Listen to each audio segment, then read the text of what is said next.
Assalamualaikum warahmatullahi wabarakatuh. Innal hamdalillahi nahmaduhu wa nasta'inuhu wa nastaghfiruh wa na'udzu billahi min shururi anfusina wa min sayyiati a'malina. May yahdihillahu fala mudilla lahu wa may yudlil fala hadiya lahu. Asyhadu an la ilaha illallah wahdahu la syarika lahu wa asyhadu anna Muhammadan abduhu wa rasuluh. Qala Allah ta'ala fi kitabihil karim, ya ayyuhalladzina amanu taqullaha haqqa tuqatih wa la tamutunna illa wa antum muslimun.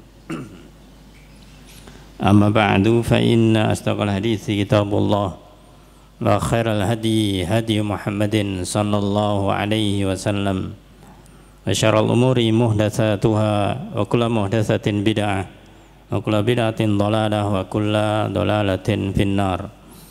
Allahumma shalli ala Muhammad wa ala alihi wa ashabihi wa man tabi'ahum bi ihsanin ila yaumiddin. Ayyuhal ikhwah azani wa azakullah, alhamdulillah, puji syukur kita panjatkan kehadirat Allah Ta'ala atas segala nikmatnya, sehingga di pagi ini alhamdulillah kita bisa melanjutkan kembali membacakan kitab Al-Arba'in An-Nawawiyah, yang dimana terakhir kita sampaikan masih hadis yang ke-35, yang dimana beliau Al-Imam An-Nawawi rahimahullah ta'ala menukil hadis riwayat Imam Muslim dari sahabat Abu Hurairah radhiyallahu an, ini mana beliau berkata, qala Rasulullah sallallahu alaihi wasallam, Rasulullah sallallahu alaihi wasallam bersabda, la tahasadu, jangan kalian saling hasad iri dengki, wala tanajashu, dan jangan kalian saling berbuat tanajus, wala tabaghadu, jangan kalian saling membenci, wala tadabaru, jangan kalian saling membelakangi, wala yabi ba'dukum ala ba'di bai'i ba'din, dan jangan sebagian di antara kalian itu membeli atas yang barang sudah dibeli oleh sebagian yang lainnya. Wa kunu ibadallahi ikhwana, jadilah kalian hamba-hamba Allah yang bersaudara. Al-muslimu akhul muslim, seorang muslim satu itu saudara bagi muslim yang lain. La yadlimuhu, mereka tidak mendoliminya, wala yahduluhu, dan mereka tidak mentelantarkannya, wala yahkiruhu, mereka tidak merendahkannya, menghinakannya. At-taqwa hahuna, takwa itu ada di sini. Yushiru ila sadrih thalatha marat, beliau Rasulullah SAW mengisyaratkan bahwasanya takwa ada di sini, mengisyaratkan kepada dadanya 3 kali. Bihasbi imri'in minasyarr, cukuplah seseorang itu dia dikatakan memiliki keburukan, ayah kira akhahul muslim, ketika dia merendahkan atau menghina saudara muslim yang lain. Kulul muslim alal muslim haram, orang muslim yang satu atas muslim yang lain itu haram, tidak diperbolehkan, yaitu damuhu, darahnya, maksudnya tidak boleh ditumpahkan, dibunuh, wa maluhu, hartanya tidak boleh dirampas, wa irduhu, dan kehormatannya. Rawahu Muslim. Hadis ini adalah ikhwah azani wa azakullah yang kita sampaikan sebelumnya, hanya satu penggalan awal, la tahasadu. Nah, karena memang itu pembahasannya lumayan panjang. Insyaallah pada kesempatan ini kita sampaikan berikutnya yang sampai akhir insyaallah. Rasulullah sallallahu alaihi wasallam setelah mengingatkan dan bahkan perintah yang isinya larangan, memerintahkan agar tidak saling iri dengki. Ini perintah, tapi isinya tentang larangan, tidak boleh saling iri. Maka beliau berikutnya merintahkan kepada kita semuanya, la tanajashu, jangan kalian tanajus. Tanajus ini diarahkan, yang dimaksud adalah di dalam jual beli.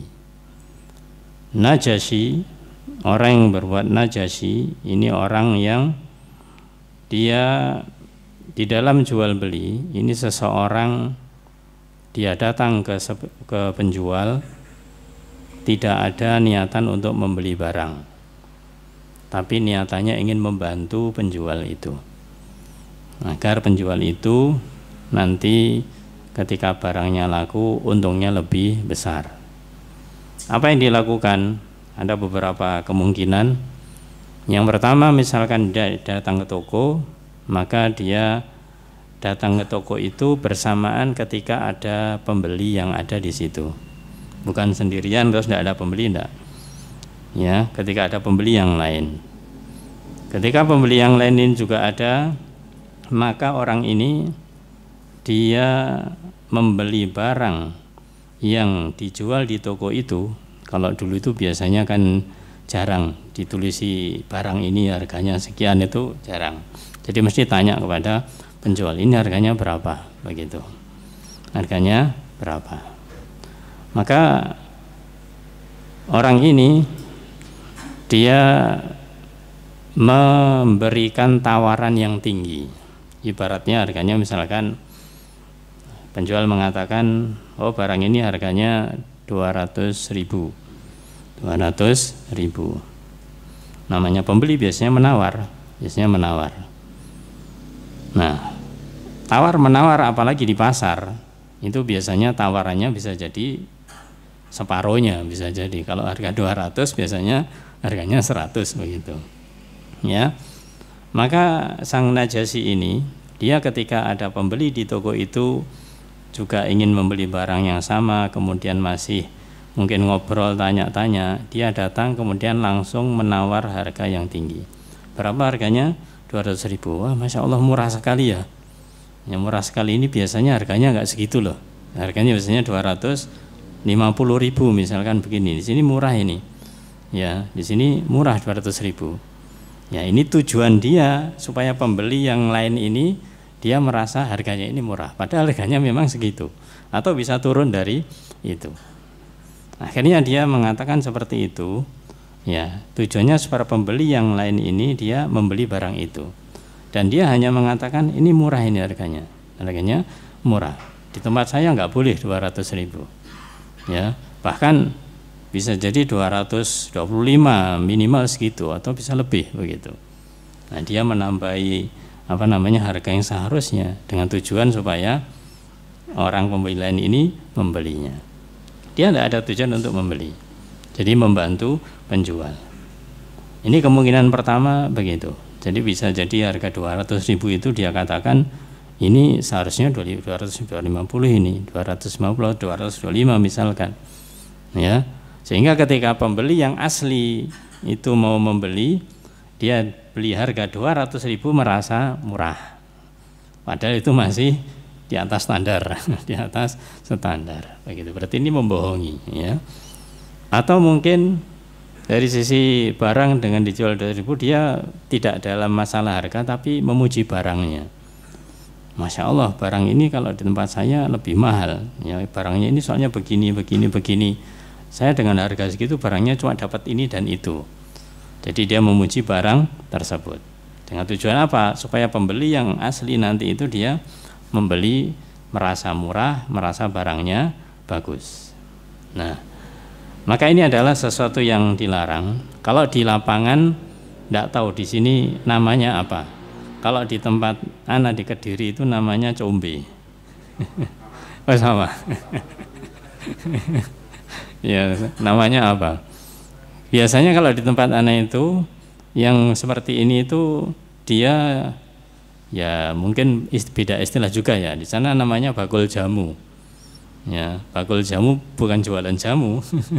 Bakul jamu tapi jualannya pakaian, kemudian handuk, kemudian barang-barang rumah tangga lah begitu, ya. Kondisinya begini, dia biasanya jualan entah itu di pasar atau mungkin di pinggir jalan. Pada saat tidak ada pembeli, ya, maka sang Najasyi ini dia menjauh. Ya, dia menjauh. Begitu ada pembeli asli ini datang ke tempat itu, ini sudah bahasanya sudah kong kali kong ya, sudah kerjasama dengan penjual ini. Ya nanti dapat untung lah begitu, atau mungkin masih apanya gitu. Jadi ininya kong kali kong, kerjasama. Ketika ada pembeli datang, dia kemudian langsung mendatangi juga.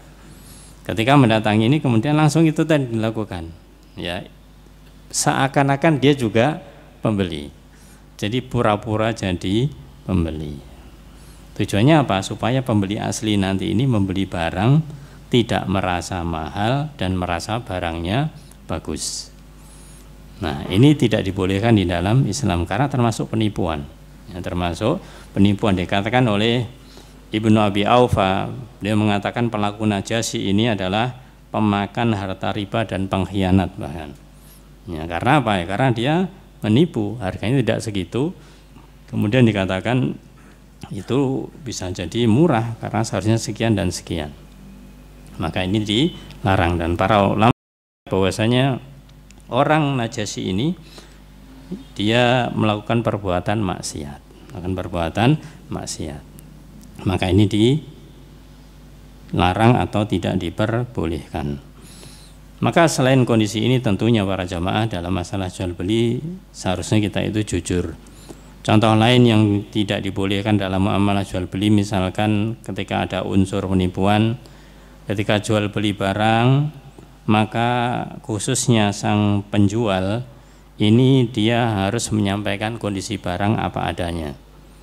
Apakah ini barangnya new, baru, apakah barangnya second, apakah barangnya ori, ataukah barangnya itu bukan ori, KW dan lainnya, harus disampaikan. Ini tugas penjual, harus jujur. Apakah barangnya ada cacatnya atau tidak, maka itu harus disampaikan oleh penjual. Dan rata-rata yang terjadi di lapangan para jamaah ini malah justru ditutup-tutupi, ya, justru ditutup-tutupi, dipuji barangnya begini bagus, ternyata setelah dibeli sampai rumah dilihat, ternyata bagus hanya casingnya saja, ya, dalamnya sudah tidak bagus, apalagi barang-barang second, ya, barang-barang second. Maka ini nasihat bagi para penjual ketika menjual barangnya, apapun yang dijual, kalau mengetahui barangnya ada kurangnya, ada cacatnya, wajib disampaikan kepada pembeli. Misalkan seorang penjual ini dia berjualan di pasar, misalkan dia jualan katakanlah baju, pakaian atau alat kebersihan dan yang lainnya. Ketika ada orang membeli, ini berapa Pak harganya? Oh, harganya 50.000. Loh, kok murah begitu? Ya, ini biasanya memang harganya itu 75 karena di sini ada cacatnya di sini sehingga harganya turun. Nah, ini harus disampaikan oleh penjual. Kenapa harganya lebih murah? Ya karena memang ada cacatnya. Itulah ya ikhwah azanakumullah. Maka sesama muslim tidak boleh saling menipu demikian ini dengan model yang semacam itu. Itu namanya tanajus. Itu namanya tanajasyu. Kemudian lafaz berikutnya Rasul bersabda, wala tabaghadu, dan jangan kalian saling membenci. Jelas namanya membenci sesuatu yang tidak dibolehkan. Dilarang satu orang muslim dengan muslim yang lain itu membenci, ya. Karena apa ya? Karena kalau dengan membenci itu pasti nanti ada yang namanya permusuhan pada akhirnya. Ada muncul yang namanya permusuhan. Maka untuk menghindari membenci satu dengan yang lainnya, ini ada caranya. Ya, ada caranya supaya tidak saling membenci. Supaya kita mengalahkan godaan setan yang berupa sifat kebencian ini. Disebutkan di dalam hadis Rasul sallallahu alaihi wasallam, di dalam hadis yang sahih riwayat Imam Muslim, Imam Tirmidzi dan juga yang lainnya, bahwasanya beliau bersabda, walladzi nafsi biyadihi, demi zat yang jiwaku berada di tangannya, demi Allah, beliau sampai bersumpah, demi Allah, la tadkhulul jannah hatta tu'minu, tidaklah kalian semuanya masuk surga sampai kalian beriman. Ini menunjukkan syarat masuk surga seorang mukmin. Jadi nggak usah pakai perasaan. Bagaimana Ustadz kalau ada orang kafir tapi baik sekali dia saya sejak kecil tuh nggak pernah nggak pernah berbuat buruk dan yang lainnya, tapi kafir. tapi orangnya bukan muslim, maka kita katakan selama dia seperti itu sampai mati tidak masuk surga, walaupun baiknya masya Allah, ya, baiknya masya Allah, karena harus beriman. Syarat utama masuk surga adalah beriman. Wala tu'minu hatta tahabu, dan tidak sempurna iman kalian. Di sini maknanya tidak beriman bukan berarti dia kafir, enggak. Tapi seorang tidak akan bisa mencapai kesempurnaan iman, di antaranya untuk bisa mencapai kesempurnaannya tahabu, yaitu saling cinta antara satu dengan yang lainnya, sesama orang mukmin, sesama orang muslim saling mencintai. Ala adullukum ala amrin, maukah aku tunjukkan kepada kalian suatu perkara, suatu hal, idza antum fa'altumuhu tahabbtum, kalau kalian melakukan perkara ini, hal ini, kalian akan saling cinta mencintai. Namanya cinta lawan dari benci. Ya, kalian saling mencintai yaitu afsyus salam bainakum. Tebarkanlah salam di antara kalian. Jadi ketika kita melihat ada orang yang dia itu masih mengucapkan satu salam dengan yang lainnya, ini menunjukkan masih ada rasa cintanya. Sebaliknya kalau salam saja sudah enggak mau, baik enggak mau mengucapkan salam atau menjawab salam, ini pasti ada kebenciannya, mesti ada tanda kebenciannya dengan dalih apapun, ya, dengan dalih apapun, ya. Selama dia itu masih muslim, kewajiban kita adalah ketika diberi salam menjawab salam, atau kita mengucapkan salam. Kalau yang mengucapkan hukumnya sunnah, yang menjawab hukumnya wajib, ya. Maka disabdakan Rasulullah SAW, yaitu jangan kalian saling membenci, berarti harus saling cinta mencintai. Di antaranya apa? Dengan mengucapkan salam. Ini yang paling mudah, yang paling ringan. Dalam hadis lain dikatakan tahadu tahabu, salinglah kalian memberikan hadiah, kalian akan saling mencintai. Coba dirasakan para jemaah, kalau misalkan kita pernah punya teman yang bagi kita teman itu cocoklah bahasa mudahnya dengan kita. Kita itu meskipun tidak ada keinginan khusus, maksudnya tidak ada hajat dari sana, dari sini, kadang-kadang ada sesuatu yang lebih kita berikan ke dia. Kenapa? Ya kita senang dengan orang tersebut. Jadi tidak mencari momen tertentu. Misalkan setelah safar kemudian berikan oleh-oleh padanya, yaitu tidak ada masalah, ya. Tapi tidak menunggu momen itu saja. Misalkan ibaratnya di rumah kita ada rezeki, ya, dari orang lain, maka kemudian sebagian mungkin kita berikan kepada orang yang kita cintai. Nah, ini juga merupakan bentuk kecintaan. Saling memberi hadiah itu merupakan kecintaan. Dan ini namanya tahadu, saling, itu berarti dua arah. Jadi yang A memberi B, yang B memberi A. Tidak dibahas, tidak ditentukan apa yang diberi, dan tidak mengharuskan dibalas dengan pemberian yang sama, tidak. Karena kalau orang namanya saling cinta, diberi apapun senang.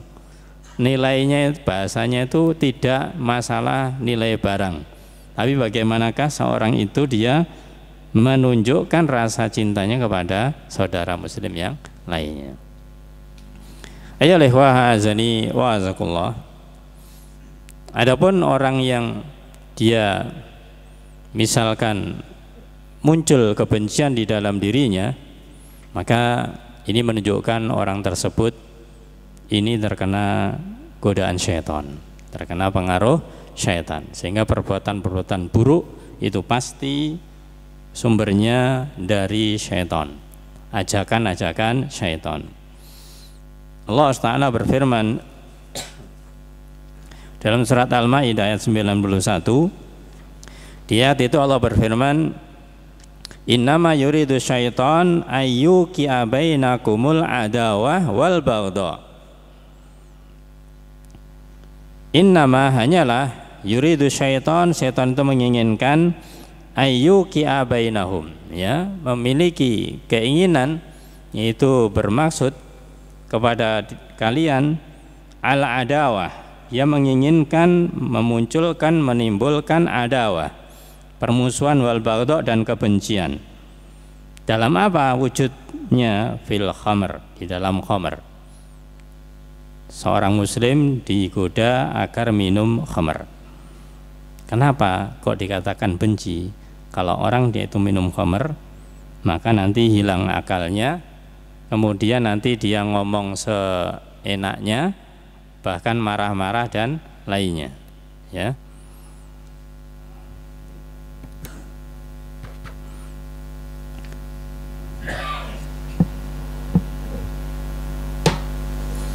Ayyuhal ikhwah a'azani wa azakumullah. Jadi ini dikatakan bahwasanya setanlah yang mereka memiliki tujuan akan hal ini, yang membuat permusuhan, membuat kebencian diantaranya dengan khamr. Kemudian juga wal maisir, selain khamr maka mereka juga mempengaruhi seseorang agar saling membenci, itu dengan judi, ya, dengan judi. Makanya khamr itu tidak hanya minuman keras saja, tapi seperti narkoba juga termasuk khamr. Nah, judi apalagi kita sudah tahu. Sekarang ini kita harus waspada karena judi tidak harus kemana-mana, ya, online bisa gitu. Waliyadzubillah. Wa yasuddakum an dzikrillah, dan kemudian menghalangi kalian dari zikir kepada Allah, dari ingat kepada Allah Ta'ala. Di antaranya zikir, yaitu ketika kita seharusnya mungkin melakukan zikir pagi petang, ya, karena tergoda setan, setelah subuh tidak zikir langsung tidur lagi misalkan, ya. Wa anis salah, dan juga dari salat, dilalaikan dari salat. Fahal antum muntahun, maka Allah berfirman, ya, maka tidakkah kalian mau berhenti? Ini semuanya adalah pekerjaannya syaitan. Sehingga ketika orang memunculkan baghdha, yaitu kebencian, wal adawah, permusuhan, ini sumbernya syaitan. Ya, sehingga ini adalah yang harus diwaspadai.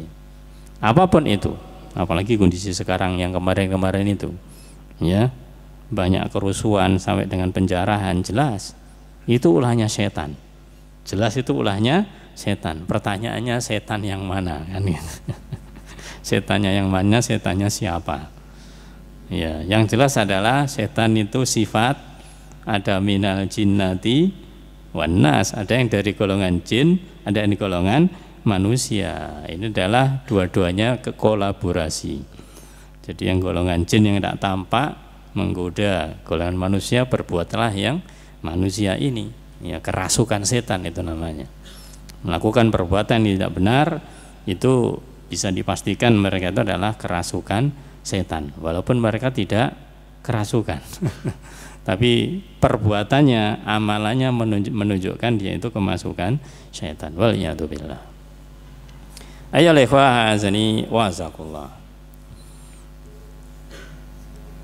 Kemudian di antara hal yang bisa membuat kita itu untuk menghindari kebencian para jamaah, yaitu di dalam ayat Allah Subhanahu wa taala itu disebutkan dalam surat An-Nisa 114. Di dalam ayat itu Allah berfirman, la khaira fi katsirin min najwahum, bahwasanya tidak ada kebaikan dari banyak pembicaraan mereka. Ini pada asalnya dikatakan bahwasanya pembicaraan-pembicaraan yang isinya tentang permusuhan, tentang kebencian, ya, adu domba, kebohongan, maka ini semuanya tidak ada kebaikan. Jadi artinya kita harus menjaga lisan. Sudah kita bahas, mangkana yu'minu billahi wal yaumil akhir fal yakul khairan aw liyasmut. Ini sudah kita sampaikan. Maka kalau kita tidak bisa ngomong baik, diam. Kalau mau ngomong ternyata kok isinya membuat orang benci, membuat orang marah, ya, atau kita sombong, kita iri dan yang lainnya, maka ditahan. Itu tidak ada kebaikan. Illa, kecuali man amara bisadaqatin, kecuali kalau ucapan-ucapan kita itu isinya tentang memerintahkan sedekah, au ma'rufin, atau memerintahkan kepada ma'ruf, kebaikan, au islahin bainan nas, atau islah, atau mendamaikan di antara manusia. Wa may yaf'al dzalik, barang siapa melakukan ini semuanya, ibtigha mardatillah, syaratnya dia mengharapkan wajahnya Allah Ta'ala, ridhonya Allah Ta'ala, fasaufa nu'tihi ajran 'azima, kelak dia akan mendapatkan pahala yang sangat besar. Nah, sini dikatakan para jamaah, bahwasanya di antara orang yang dia itu untuk menghindarkan dari kebencian, islah, yaitu mendamaikan antara dua orang. Dua orang ketika sedang musuhan, itu artinya apa? Ada kebencian di antara mereka. Entah yang benci salah satunya atau dua-duanya, ya. Atau dua-duanya. Yang banyak adalah dua-duanya. Kalau salah satunya mungkin nggak direken sama satunya. Ya, ketika ada permasalahan dua kubu, dua orang, maka ini dua-duanya biasanya ada kebencian. Maka orang ketiga yang mengislah ini adalah merupakan kebaikan. Sehingga di antara kebohongan, maksudnya berkata bohong yang dibolehkan, itu diantaranya adalah mendamaikan dua orang muslim atau mendamaikan di antara manusia. Misalkan ada suami istri, ya, yang dia itu sedang ada masalah, dan pihak ketiga ini menyampaikan sesuatu yang dimana membuat suami istri ini balik lagi, tidak ada masalah. Ya, artinya bukan kemudian membohong, berkata bohong ini kemudian bahasanya bahasa ngawur, itu ya tidak. Ya, tapi bagaimanakah dia mendudukkan, oh istrinya ini aslinya begini loh, dia baik dan seterusnya. Terus suaminya juga dikatakan begini seterusnya. Akhirnya suami istri ini tidak ada masalah, salah paham aja. Bahkan orang yang mendamaikan ini, dia dikatakan oleh Rasulullah SAW itu adalah memiliki derajat yang utama. Sebutkan di dalam hadis dari Abu Darda radhiyallahu an, bahwasanya Rasul bersabda, ala ukhbirukum bi afdala min darajatis shalah was siyam was sadaqah. Maukah kabarkan kepada kalian, aku jelaskan kepada kalian sesuatu yang lebih baik derajatnya daripada salat, puasa dan sedekah. Amalan yang dia itu derajatnya lebih utama daripada salat, puasa dan sedekah. Ini menunjukkan salat, puasa, sedekah adalah amalan yang utama. Tapi ada yang lebih utama. Qalu bala, maka para sahabat menjawab, ya Rasulullah SAW, qal islahu datil bain, maka damaikanlah di antara orang yang berselisih, orang yang saling benci itu damaikanlah. Kenapa? Wasadu datil bain hiyal haliqah, dan rusaknya hubungan persaudaraan itu adalah memotong, maksudnya memotong din, memotong agama Islam ini. Kenapa para jamaah mendamaikan itu dikatakan lebih utama daripada sholat, puasa dan sedekah?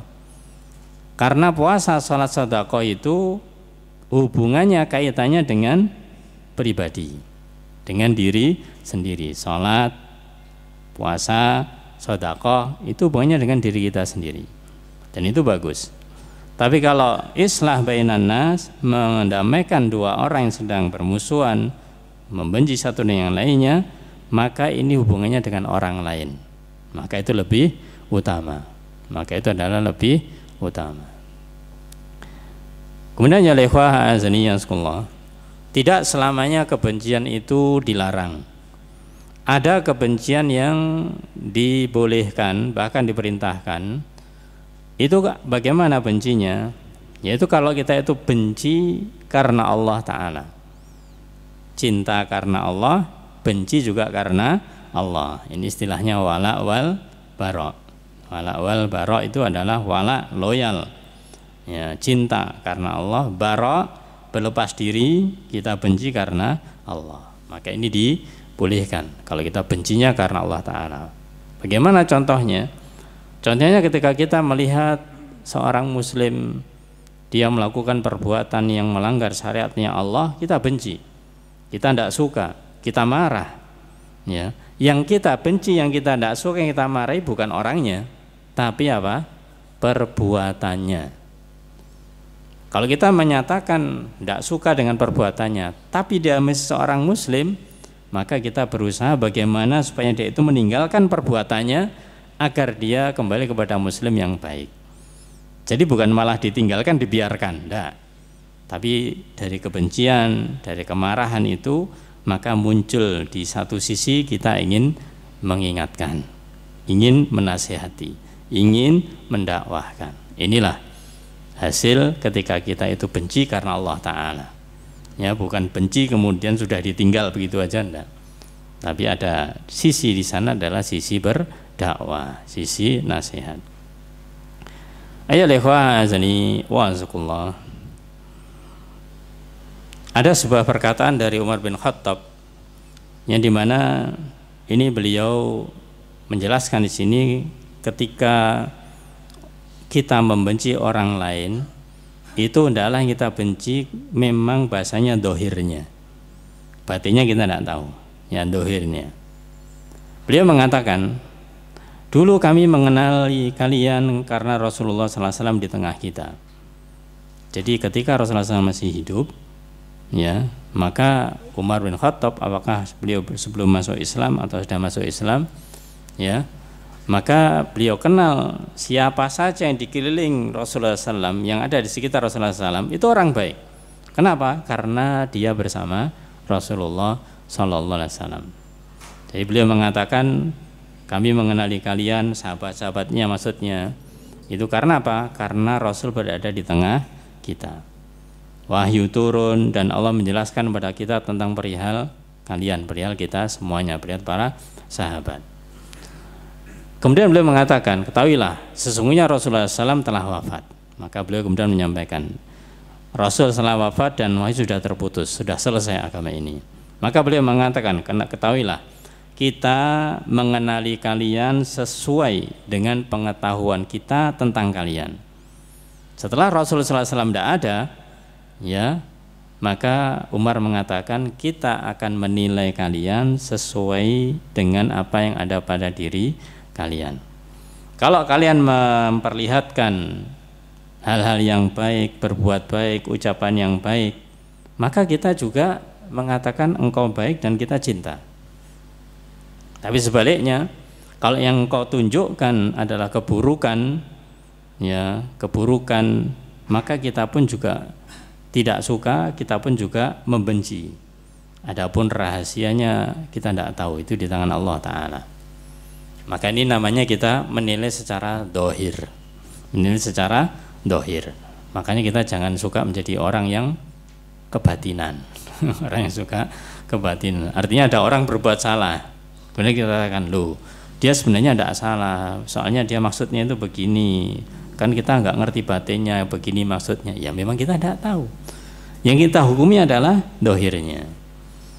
Kalau dia memang melakukan perbuatan yang salah, kemudian maksudnya tidak seperti itu, terus ada orang yang mengkritiknya, menasihatinya, seharusnya apa? Ya seharusnya dia itu meralat, ya, meralat. Jadi apa yang disampaikan dan yang diperbuat itu dia mengoreksi, bukan malah dibiarkan begitu saja. Ya, jadi sini para jamaah, ketika kita menghukumi orang lain, itu adalah yang kita hukumi adalah dohirnya, bukan batinnya, karena memang kita tidak tahu batin seseorang. Itulah makna wala tabaghadu. Selanjutnya ya ikhwah azanakumullah wala tadabaru, jangan sekalian saling membelakangi. Pripun membelakangi ini, ya, yo ingkur-ingkuran bahasa kita kan begitu, ya. Membelakangi itu ingkur-ingkuran, nggak mau tegur siapa. Maka ada dua hadis yang mungkin kita pernah mendengarkan, yaitu Rasulullah SAW sabda. Yang pertama hadis yang sebenarnya dari Abu Ayyub Al-Ansari radhiyallahu an. Dia bersabda, la yahillu li muslimin ayyahjura akhahu fawqa thalathin. Tidak halal bagi seorang muslim menghajar, ya, menghajar ini menjauhi, mendiamkan, memutuskan, ya, memutuskan hubungan, tidak bicara, tidak tegur sapa. Ayah juru akhahu, yang membiarkan saudaranya fauqa thalasin, di atas 3 hari, di atas 3 hari. Yaltaqiyani, ketika dia ketemu dua orang ini, fayasuddu hada wa yasuddu hada, maka yang satu noleh sana, yang satu noleh sini, berpaling, nggak mau tegur sapa. Wa khairuhuma, Rasul mengatakan, dan yang terbaik di antara kedua orang itu alladzi yabda'u bis salam, yang mau memulai salam, mau memulai salam. Adapun hadis yang kedua para jamaah dari Abu Hurairah radhiyallahu an, maka beliau bersabda, la yahilu li muslimin ayyahjuru akhahu fawqa thalas. Sama sampai di sini. Tidak halal bagi seorang muslim itu menghajar, ya, memboikot, menjauhi, mendiamkan saudaranya di atas 3 hari. Faman hajaro fawqa thalasin famata dakhalan nar. Barang siapa yang dia itu mendiamkan, menghajar orang lain di atas 3 hari dan kemudian dia kondisi seperti itu matinya kondisi seperti itu, dakhalan nar, dia akan masuk neraka. Ini lebih keras ancamannya. Yang perlu kita catat di sini para jamaah, yang pertama, bahwasanya disebutkan seorang muslim tidak boleh menghajar saudaranya, akhahu, yaitu saudaranya. Saudara kita adalah sesama muslim. Berarti maknanya kalau orang kafir ya beda, ya. Dan orang kafir itu beda. Kalau urusannya apalagi urusan i'tiqad, ya lakum dinukum waliyadin, begitu. Kemudian waktunya fauqa thalas, di atas 3 hari. Di atas 3 hari. Ini seakan-akan kita diberi waktu berpikir, diberi waktu merenung. Kalau kita punya masalah dengan orang lain itu, maka di dalam Islam ini diberi kesempatan untuk merenungkan kembali apa yang telah kita lakukan. Misalkan menghajar atau memboikot. Ya, kalau di bahasa saya itu satru, sama di sini. Mboten nggih. Ya, itu biasanya bahasanya bahasa anak-anak, bolo-boloan kan begitu ya. Nah, maka kalau anak-anak sih enggak, kadang-kadang sehari 2 hari enggak, nah itu kumpul lagi, main lagi, mari. Yang jadi masalah orang tuanya biasanya. Ketika anaknya punya masalah dengan anak tetangganya, ya anaknya bengkerengan begitu, saling dibela, orang tuanya belani, wajar namanya orang tua belani.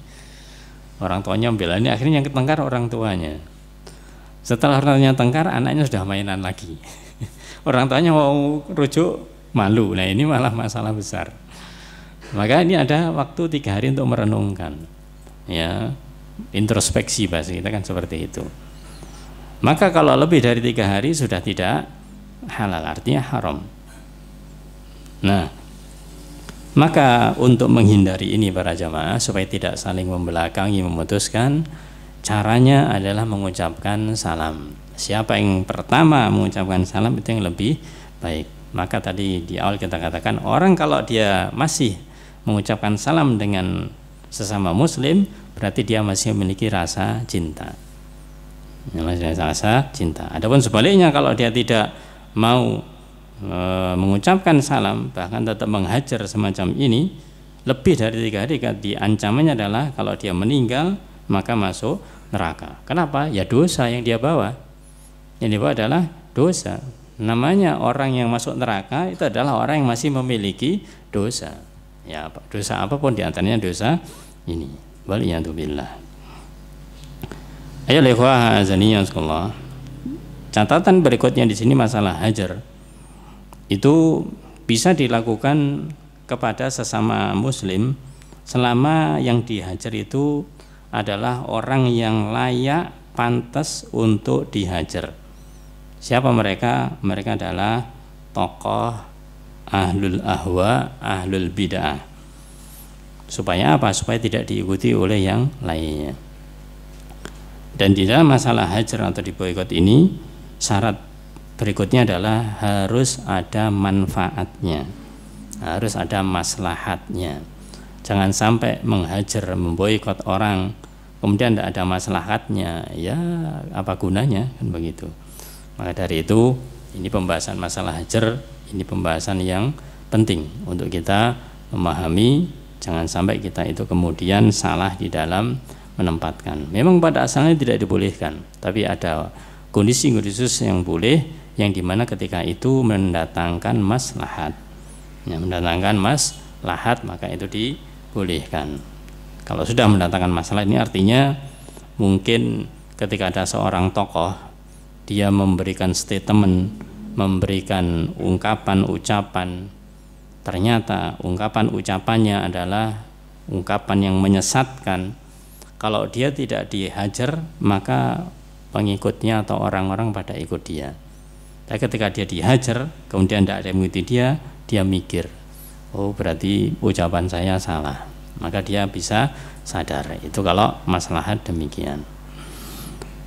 Ayyuhal ikhwah azani wa azakumullah. Itu bagian tentang wala tadabaru. Lanjutan hadis Rasulullah SAW bersabda, wala yabi' ba'dukum ala bai'i ba'd. Dan janganlah sebagian kalian dengan sebagian yang lain itu membeli barang yang sedang dibeli oleh sebagian yang lain. Maksudnya ini tawar menawar, ya. Maka ketika ada di sebuah toko dua orang pembeli A dan B begitu, kemudian yang A misalkan sudah tanya kepada penjual toko, harga barang ini berapa? Oh sekian. Ya, misalkan tadi harganya misalkan 100.000, apa tidak boleh turun, mungkin 75.000 misalkan. Penjual mengatakan belum boleh 90.000 misalkan demikian. Ini masih tawar menawar, ya. Kemudian yang pembeli mengatakan sudahlah 80.000 aja, ya. Penjual tetap mengatakan ya tidak bisa kalau tidak 90.000. Terus ada pembeli yang masuk, ya. Kemudian dia masuk, kemudian dia tanya berapa harga itu, ya 100.000. Kamu nawar berapa? 80.000. Enggak mau, ya. Tapi kamu pengen barang itu, iya. Sudah tak beli aja kalau begitu, saya bisa membeli 90.000. Ini padahal tadi belum deal, belum digagalkan antara penjual dengan yang pertama. Ini belum selesai, ya, akadnya belum selesai, masih tawar menawar. Maka ketika ada yang nyerobot semacam ini yang dilarang, Maka dari itu para jamaah, kita jangan kadang-kadang aji mumpung, ya.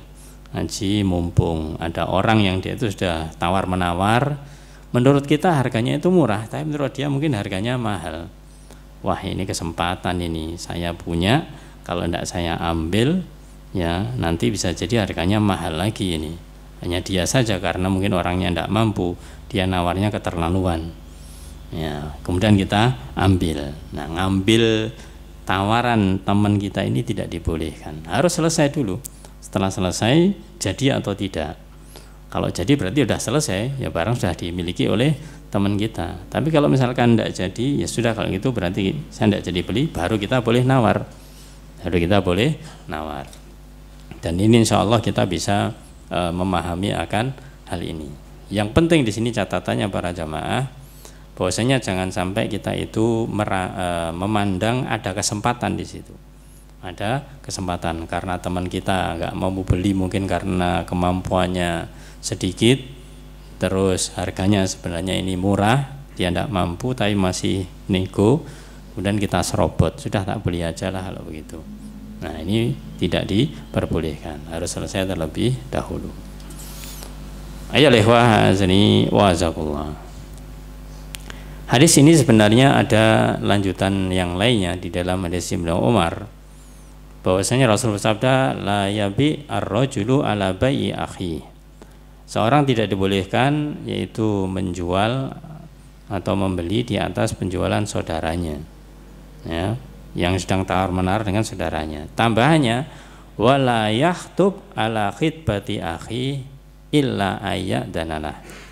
Dan seorang laki-laki khususnya tidak boleh dia itu melamar, ya, dia melamar seorang wanita yang sudah dilamar oleh saudaranya, di khitbah, ya, kecuali dengan izinnya. Jadi kalau ada seorang laki-laki dia mengkhitbah seorang perempuan, nanyakan mau dinikahi, kemudian masih proses belum final, ya jadi atau tidaknya. Kemudian ada orang lain masuk, wah ini kalau tidak segera tak tanyakan juga nanti keduluan. Akhirnya dia nanyakan juga, padahal sudah ditanyakan temannya ini, dia nanyakan juga, maka ini tidak diperbolehkan. Ya, apapun alasannya, kadang-kadang alasannya karena yang nanyakan orangnya begini, orangnya begitu, kan saya lebih baik daripada dia, lebih baik saya, misalkan demikian. Ya, ini adalah kesalahan. Maunya baik tapi kesalahan yang dilakukan. Maka dibiarkan dulu untuk yang pertama ini sampai selesai, apakah jadi ataukah tidak. Kalau memang tidak jadi, baru kita boleh untuk menanyakan. Ini khususnya bagi yang bujang-bujang ketika mau menikah, ketika mau tanya kepada seorang gadis yang mau dinikahi, mau dilamar, tanya, ya, dia sudah ditanyakan oleh yang lain apa belum? Ya, sedang ditanyakan olehnya atau belum? Kalau sudah mungkin beberapa kali sudah, tapi sekarang sedang tidak, misalkan demikian. Ya berarti kosong, ya belum ada yang nanyakan lagi. Tapi tanyakan bahwasanya dia sedang berproses ta'aruf dengan yang lain ataukah tidak. Kalau ternyata memang ya, tapi nggak jelas itu ya atau tidaknya, disuruh memperjelas, suruh memperjelas lebih dahulu. Kalau memang sudah jelas nggak jadi, baru kemudian kita sang bujang ini boleh menanyakan lagi. Ayyuhal zani wa sallallahu. Kemudian lafadz yang berikutnya Rasul bersabda wa kunu ibadallahi ikhwana. Maka inilah takkid, penekanan dari Rasulullah SAW setelah disebutkan di dalam awal yang panjang, nggak boleh saling iri dengki, nggak boleh saling tanajus, nggak boleh saling membenci, nggak boleh saling membelakangi, nggak boleh membeli yaitu barang temannya. Kemudian di akhir dikatakan wa kunu ibadallahi ikhwana. Jadilah semua kalian itu hamba-hamba Allah yang ikhwana, yang bersaudara. Yang bersaudara. Berarti yang di atas tadi itu, poin-poin yang di atasnya itu menunjukkan menyalahi persaudaraan. Menunjukkan menyalahi persaudaraan. Saling iri, saling dengki, saling membenci, saling membelakangi, itu adalah menyalahi namanya persaudaraan. Rasulullah SAW katakan di sini, yaitu wa kunu ibadallahi ikhwana, ini juga berupa perintah, kunu jadilah kalian hamba Allah yang bersaudara. Nah sekarang Rasulullah SAW menjelaskan setelah berupa larangan, maka disebutkan secara umum ibadallah, hamba Allah yang bersaudara. Siapa ini maksud hamba Allah? Maka lebih khusus dikatakan kalau hamba Allah sebenarnya siapa saja. Ini yang dimaksud adalah seorang muslim. Maka seorang muslim ini harus bersaudara. Nah tanda seorang muslim itu memiliki rasa persaudaraan dengan yang lainnya, maka disebutkan di dalam lanjutan hadis yang kita bacakan. Apa itu? Yang pertama Rasul mengatakan al-muslimu akhul muslim. Seorang muslim yang satu itu saudara bagi muslim yang lainnya. Cirinya apa? La yadlimuhu wa la yakhduluhu wa la yahkiruhu. Sebutkan 3 ciri di dalam lafaz beliau di sini. Kalau seorang muslim itu bersaudara, maka la yadlimuhu, dia tidak boleh mendolimi, ya tidak boleh mendolimi. Kalau di atas tadi itu 2 arah, la tahasatu, jangan saling iri dan dengki, ya jangan saling membenci, jangan saling bermusuhan, jangan saling membelakangi. Kalau di sini langsung la yadlimu, seorang muslim nggak boleh mendoliminya, baik itu 1 arah ataupun 2 arah. 2 arah maksudnya ketika kita didolimi kita bales mendolimi, itu kan berarti 2 arah. Itu juga tidak boleh. Atau kita mendolimi orang lain, ya juga tidak boleh. Meskipun 1 arah juga tidak dibolehkan. La yadlimu wala yahduluh, dan tidak boleh juga menelantarkannya, membiarkannya, ya tidak ngereken, bahasanya enggak gubris begitu. Kemudian la yahkiruhu, dan tidak boleh juga yaitu merendahkan atau menghinakannya. Ayyuhal ikhwah azani wa azakumullah. Di antara hal yang harus kita pahami di sini terkait dengan persaudaraan, maka seorang muslim ini dia memiliki 3 poin yang kita sebutkan tadi itu. Kalau dia tidak mendolimi, kalau dia tidak menelantarkan, kalau dia tidak merendahkan atau menghinakan, itu tanda seorang muslim yang dia sudah menunjukkan persaudaraan dengan muslim yang lainnya. Ya, ini di dalam petikan yang awal disebutkan oleh Rasulullah SAW demikian. Sebenarnya ayat hadis ini itu bersumber dari hadis dari ayat Allah Ta'ala dalam surat Al-Hujurat ayat ke-10, di mana Allah berfirman di dalam ayat itu, innamal mu'minuna ikhwatun fa aslihu baina akhwaikum. Hanyalah orang mukmin ini ikhwah, dikatakan innama hanyalah. Maksudnya hanyalah berarti setiap orang beriman satu yang lain itu bersaudara. Ya, mereka saudara. Fa aslihu baina akhwaikum, maka damaikanlah. Ya, maka damaikanlah di antara kalian. Jadi kalau ada apa-apa jangan ribut, tapi damaikan. Ya, mungkin ribut di awal karena mungkin salah paham, tapi damaikan. Kalau bisa mendamaikan tanpa pihak ketiga, berarti caranya dengan meminta maaf. A dan B dia itu berselisih, bertengkar, maka kemudian supaya itu baik, maka salah satu mengalah. Mengalah bukan berarti kalah. Ya, mengalah bukan berarti kalah. Mungkin dia, waduh ini kalau diteruskan rugi. Ya sudah dosa, sudah jauh dari saudara, yang lainnya sudah ngalah saja. Ya, supaya ada persaudaraan lagi. Atau kalau ada, maka pihak ketiga yang mengetahui dia yang mengislahkan, yang mendamaikan. Wattaqullaha la'alakum turhamun, dan bertakwalah kalian kepada Allah agar kalian mendapatkan rahmah kasih sayang dari Allah Subhanahu wa taala. Ayyuhal ikhwah azani wa azakumullah. Kemudian dalil yang lainnya yang terkait dengan hal ini, yang dimana seorang muslim itu tidak boleh menelantarkannya, dan dia diperintahkan untuk punya kepedulian kepada orang lain, kepada muslim yang lain. Jangan dibiarkan. Apakah dia itu berbuat benar atau berbuat salah? Kalau berbuat benar jangan disalahkan. Yang kalau berbuat salah diingatkan salahnya.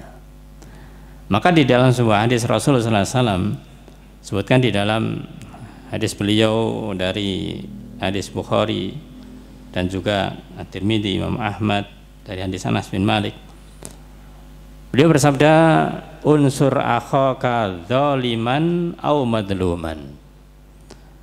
Beliau bersabda, tolonglah saudaramu itu zalim au madlum, baik dia itu zalim yang berbuat aniaya, yang pelakunya, au madluman atau didolimi korbannya. Jadi tolonglah saudaramu baik yang dia itu pelakunya atau dia itu korbannya. Qulna, maka sahabat bertanya, ya Rasulullah, nasartu madluman, kalau kita menolong yang korban itu ya memang harus ditolong, namanya korban begitu. Fa kaifa ansuru dzaliman, bagaimana yang dolim kok ditolong? Ya tambah babak belur. Ya dia sudah misalkan menganiaya orang, menghajar, kita nolong yang menghajar ini ya tambah susah. Nah ternyata para sahabat menyangka bahwasanya yang ditolong yang dolim ini adalah seperti itu, tapi ternyata bukan itu maksud Rasulullah SAW. Maka sahabat bertanya, bagaimana menolong orang yang dolim? Masa orang dolim ditolong, masa dibantu? Maksudnya bukan begitu. Maka Rasul mengatakan takufuhu anid dzulm. Ya, Rasul mengatakan cegahlah dia dari berbuat kedzaliman. Fadzaka nasruka, iya, maka itulah pertolonganmu kepadanya. Jadi supaya tidak jadi berbuat dolim dicegah. Ya, ketika dia itu sudah ngancem misalkan, awas ya, nanti kalau saya ketemu dia gini, kita tahu, maka kita ingatkan apa sih manfaatnya, apa sih gunanya. Wong dia juga kalau melawan antum dia paling juga kalah, dia juga nggak bisa ngelawan, nggak ada gunanya. Nah sebelum berbuat dolim kita ingatkan, itu namanya menolong. Namanya menolong orang yang mau berbuat dolim agar tidak berbuat dolim.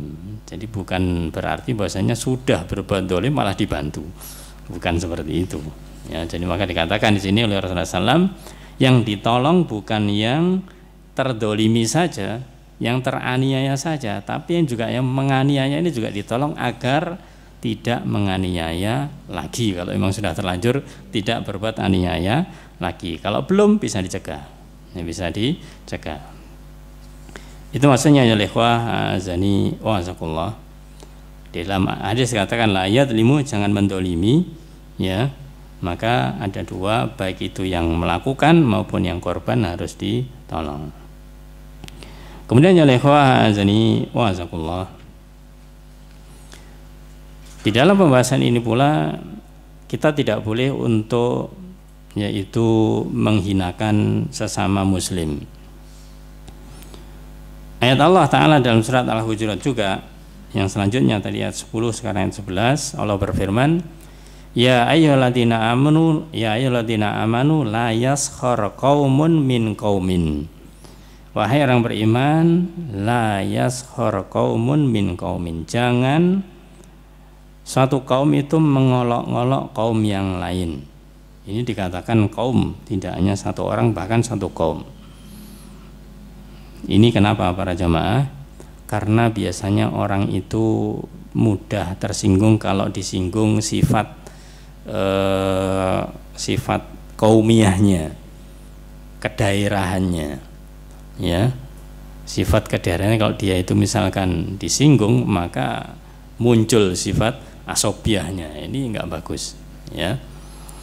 Misalkan daerah ini dan daerah itu sedang berselisih begitu, disinggung, wah daerah itu ikut bantu berontak dan yang lainnya.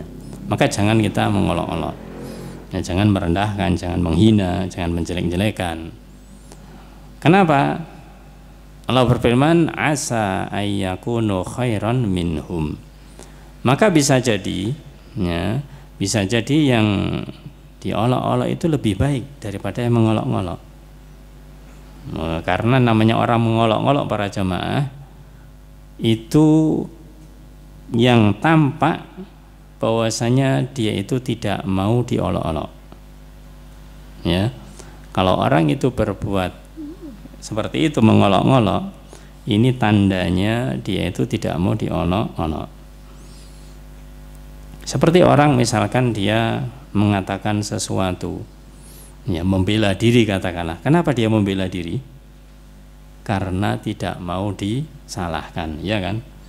Ya, orang kalau membela diri karena tidak mau disalahkan. Ya, hakikatnya seperti itu. Maka dikatakan bahwasanya bisa jadi kalau orang itu ngolok-ngolok orang lain, yang diolok lebih baik ternyata daripada dirinya. Ini bagi umum. Kemudian dikhususkan wala nisaun min nisain, dan janganlah yaitu perempuan yang satu itu mengolok-olok perempuan yang lainnya. Ini Allah spesifikasikan, ya, khususkan itu juga para nisa. Yang ini juga sebagai indikasi bahwasanya yang mengolok-olok itu juga para wanita, laki-laki dan wanita. Kalau di awal itu pada ayat asalnya adalah semuanya adalah untuk laki-laki, maka ini ditegaskan juga untuk para wanita. Asa ayyakunna khairan minhun, maka bisa jadi wanita yang diolok-olok lebih baik daripada wanita yang mengolok-olok. Ayo ikhwah azani waskullah, betapa banyak di masyarakat kita ini sekarang ini karena juga faktor ekstern, maksudnya faktor medsos dan yang lainnya, orang itu mencela kayak apa, bahasa Kedirinya segojangan. Artinya sudah biasa gitu loh, ya. Bahasanya sudah biasa. Jadi mencela itu seakan sesuatu yang bukan aib, sesuatu yang bukan aib, sudah biasa mereka. Bahkan justru kalau tidak mencela dianggap salah. Kenapa sih kamu kok tidak mau menyalahkan? Wong dia salah. Loh, siapa yang nyuruh menyalahkan gitu loh. Kalau ada orang berbuat salah para jamaah, ya, maka sudah, kita kembali ke diri kita saja. Kita misalkan suatu saat berbuat salah. Coba jujur. Tanyakan pada diri kita. Setelah kita berbuat salah, selesai perbuatan itu, apa kata hati kita? Ya, apa kata hati kita? Bukan kata orang lain, kata hati kita. Insya Allah, ya insya Allah, setiap kita melakukan perbuatan salah apapun itu, setelah itu terjadi selesai, kemudian kita tenang, kemudian kita ingat-ingat, kemudian kita itu menanyakan pada diri kita, akan muncul ungkapan, lah nyapo aku mau kok ngomong ngono, untuk kenapa saya tadi kok bilang begitu, kenapa kok saya berbuat seperti itu, apa penyesalan, tahu kalau itu salah gitu ya. Kalau itu tahu salah, artinya apa? Artinya orang yang dia itu ketika dia itu berbuat suatu kesalahan, pada hakikatnya dia nanti akan mengetahui kesalahannya. Tinggal dia mau jujur ataukah tidak. Ya, jujur ataukah tidak. Sehingga artinya apa? Artinya kalau dibalik kita disalahkan orang lain, kita juga tidak mau. Kalau kita tidak mau disalahkan orang lain, jangan menyalahkan orang lain.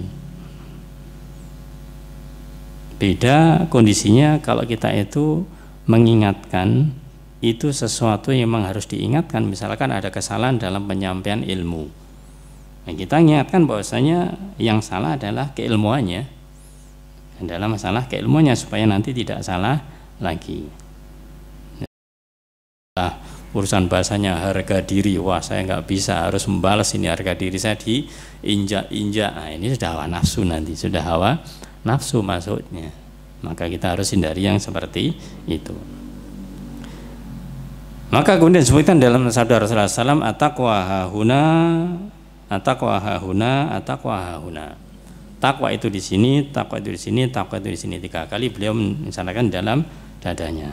Nah, ini kita tahu, sudah berulang-ulang kita mendengarkan bahwasanya orang yang paling baik di sisi Allah adalah orang yang bertakwa. Inna akramakum indallahi atqakum. Sesungguhnya yang paling mulia di sisi Allah di antara kalian adalah orang yang bertakwa.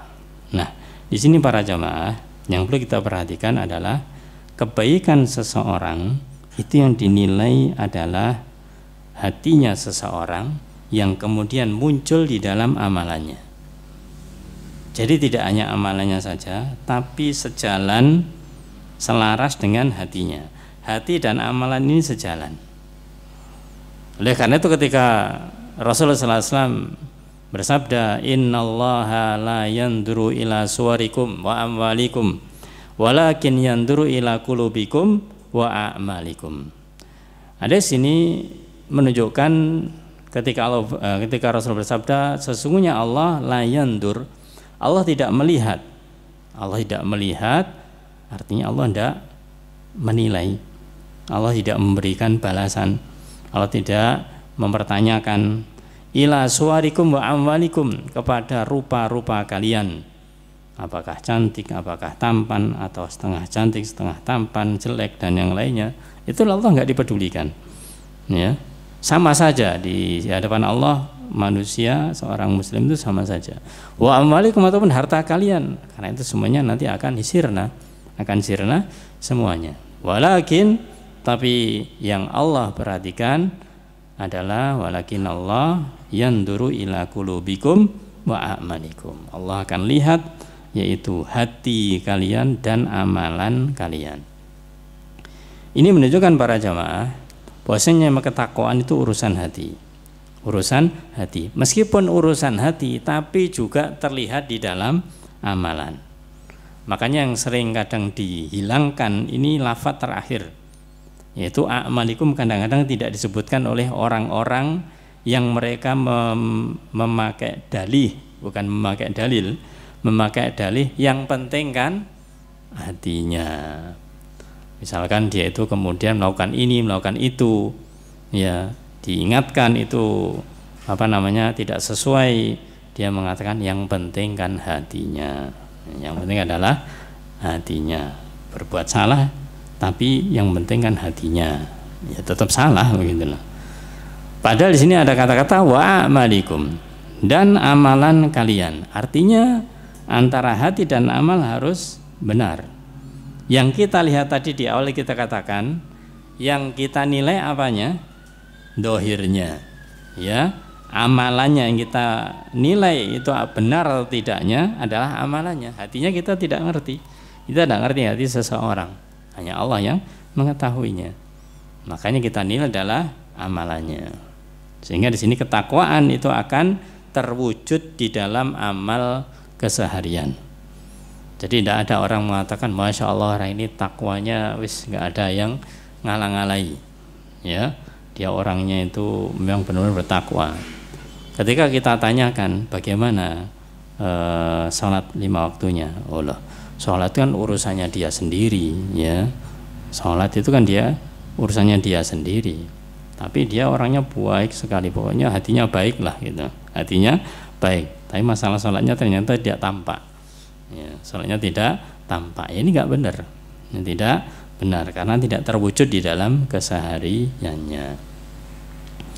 Ayo lehwah azani wa azakullah. Ada sebuah hadis Rasulullah SAW yang dimana ini sebagai renungan bagi kita agar kita tidak sembrono, tidak bermudah-mudahan untuk mencap, mengklaim, untuk menilai, ya. Dikatakan di dalam hadis dari Haritsah bin Wahab radhiyallahu an, Rasulullah SAW bersabda, "Ala ukhbirukum bi ahlil jannah." Maukah aku kabarkan kepada kalian yaitu tentang ahlul jannah, penduduk surga. Ketika ada pertanyaan demikian, senantiasa para sahabat itu senang, ya. Tapi di sini langsung dijawab oleh Rasulullah SAW.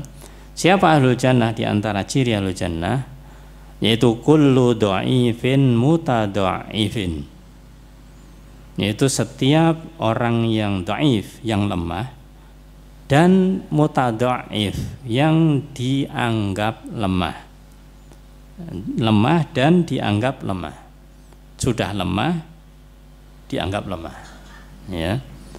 Jadi lemah lagi dianggap lemah. Namun orang yang dianggap lemah ini, lau aqsama 'ala Allah, kalau sekiranya orang yang lemah dan dianggap lemah ini dia bersumpah atas nama Allah Ta'ala, la abarrahu, pasti dia akan dipenuhi, akan dikabulkan oleh Allah Subhanahu wa Ta'ala. Artinya tidak semua orang yang dia itu kayaknya miskin, orang yang dia itu lemah, kemudian orang itu kayaknya sudah tidak bisa apa-apa, ya, kemudian dia itu mesti orang yang susah dunia, susah akhirat, nggak mesti, ya. Maka dikatakan ini adalah orang yang dia itu menjadi ahlul jannah. Ini bukan secara spesifik tapi secara umum, karena ada lafadz yaitu mutadhaif yang dianggap lemah, aslinya dia sebenarnya tidak lemah. Jadi itu kuatannya orang-orang aja memandang itu orang yang lemah. Sebaliknya, ala ukhbirukum bi ahlin nar, maukah kabar kepada kalian tentang ahlun nar, ahli neraka. Beliau katakan yaitu kullu utullin jawadin mustakbir. Ini lawannya berarti, yaitu orang yang utullin, orang yang keras kaku, ya, keras kepala, orang yang kaku, ya. Bahasanya itu senjatanya pokoknya, nah, pokoknya gini. Ketika dikatakan ini nggak bisa, pokoknya harus gini, orangnya keras. Bagaimana supaya tidak keras lagi? Kalau sudah pokoknya supaya tidak keras lagi itu ibaratnya namanya pokoknya keras itu supaya lembek ya dipukul. Dipukul sudah lembek. Mukulnya dengan apa? Dengan ilmu. Mukulnya dengan ilmu. Kullu utullin jawadin, yang dia itu suka mengumpulkan harta, mustakbir, lagi sombong, ya, lagi sombong. Ini adalah ciri-ciri ahlun nar, ciri-ciri ahlun nar. Ada sebuah kisah para jamaah dari Sahal bin Sa'ad. Rasulullah SAW itu bersabda, seseorang itu pernah berjalan melewati beliau, menceritakan ada seorang yang berjalan melewati beliau Rasulullah SAW, ya. Kemudian beliau saat itu bersama sahabat yang lain. Ketika ada orang berjalan ini, Rasul bertanya kepada yang ada di sampingnya ini, bagaimana pendapatmu dengan orang yang barusan lewat ini? Ya karena orang ini dikenal, maka yang duduk di sampingnya, sahabat di sampingnya ini menjawab, oh orang itu Rasulullah SAW, orang ini orangnya Masya Allah ya, orang yang dia itu terhormat, kemudian dia itu bujang, kalau dia mau menikah siapa aja diterima itu karena dia orangnya baik ya. Kalau dia misalkan minta tolong atau menolong itu akan dimudahkan ya. Dan kalau dia ngomong maka didengarkan oleh orang lain. Ini orang baik lah. Orang baik menurut siapa? Menurut pandangan sahabat ini ya, karena memang dohirnya demikian. Dohirnya demikian, artinya yang tampak oleh dia seperti itu. Kemudian setelah itu Rasulullah SAW diam. Dan waktu yang lain atau setelah itu kemudian berlalu lagi seseorang yang lain. Setelah berlalu orang yang lain, kemudian Rasul tanya lagi, kalau orang ini gimana menurutmu? Karena yang ditanya ini juga kenal orang itu. Oh, kalau itu Rasulullah itu orangnya miskin, orangnya fakir miskin. Dia itu kalau misalkan mau melamar seorang gadis pasti ditolak, nggak punya harta ya. Kalau dia misalkan membela diri nggak diterima karena dia memang orang yang disisihkan, disingkirkan. Kalau ngomong pun nggak dipercaya begitu. Ternyata Rasulullah SAW mengatakan orang ini, orang yang kedua, orang yang miskin tadi itu lebih baik daripada orang yang pertama yang jumlahnya seisi bumi. Jadi orang pertama ibaratnya seisi bumi dibandingkan dengan orang yang miskin ini lebih baik orang miskin. Ini makna yang diambil adalah Rasulullah SAW mengetahui. Kalau kita tidak tahu. Ya, jadi kita ini sekali lagi harus waspada terhadap hadis yang semacam ini. Kalau hadis semacam ini kemudian kita ambil begitu saja, ibaratnya kita nanti ikut-ikutan menilai lah kita siapa gitu loh. Kita siapa kita tidak tahu. Kita mungkin tahu orang ini orang baik, ini orang tidak baik.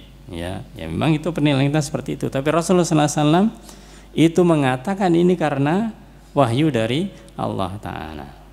Yang artinya orang yang miskin tadi itu dari sisi ketakwaannya maka dia lebih baik daripada orang yang pertama. Ya, Rasul yang tahu atas firman Allah, wahyu dari Allah Ta'ala.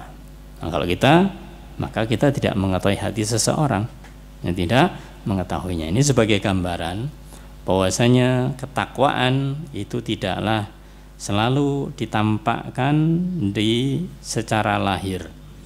Artinya secara lahir ini orang yang dia itu pakai pakaian jubah terus misalkan, kemudian ini itu dikatakan yang paling bertakwa, maka itu bukan sebagai indikasi. Tapi memang kalau kita menilai secara dohir, ya kita nilai kalau ada orang dia suka pakai pakaian yang syar'i, kemudian dia itu kalau laki-laki ke masjid, ya kita nilai baik. Sebagaimana perkataan Umar itu tadi. Ya kita nilai baik, jangan kita suudon, nah itu paling yang baik tampilannya tok, hatinya belum tentu ya kita berarti suudon, tidak boleh, yang tidak dibolehkan. Ayo lehwazani waskullah.